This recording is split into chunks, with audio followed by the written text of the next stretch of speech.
চাঁদপুর ফরিদগঞ্জের খারখাদিয়া ও শক্তিরামপুর এলাকা গেল 2 বছর অনাবাদি ছিল অন্তত 100 একর জমি। এবারও একই অবস্থা হওয়ার কথা, কিন্তু এবার আর তেমনটি হলো না। ব্যক্তি উদ্যোগে ফ্রি সেচ সুবিধা পাওয়ায় খুশি সাধারণ কৃষক।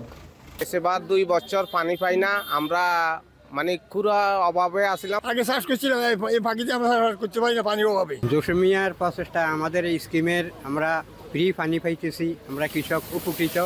সম্প্রতি সরকারি খাল থেকে পাম্পের মাধ্যমে পানি সরবরাহের ব্যবস্থা করেন সফল সমবায়ী জসিমউদ্দিন শেখ। কৃষি জমি অনাবাদি থাকবে এটা দেশের জন্য শুভকর নয়। স্থানীয় পর্যায়ে কৃষকের পাশে সামর্থ্যবানরা এগিয়ে আসার আহ্বান তার।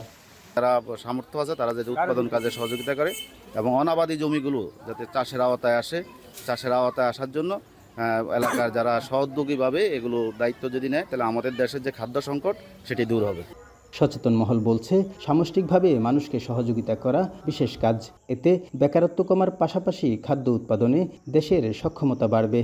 সাধারণের দোরগোড়ায় সরকারি সেবা পৌঁছানো কষ্টকর, সেখানে উৎসাহী হয়ে যে কাজ করা, এটাকে আমরা সাধুবাদ জানাই। সরকারি উদ্যোগের পাশাপাশি এই ধরনের ব্যক্তি সহযোগিতা খুব প্রয়োজন। আর আমাদের দেশে এখনও আসলে অনেক জমি পতিত থাকে, সেই ক্ষেত্রে এই ধরনের উদ্যোগের ফলে আমরা আসলে খাদ্যের স্বয়ংসম্পূর্ণতার ক্ষেত্রে এগিয়ে যাব।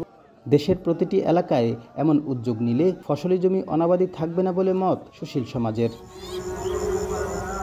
কাদের পলাশ, যমুনা নিউজ, চাঁদপুর।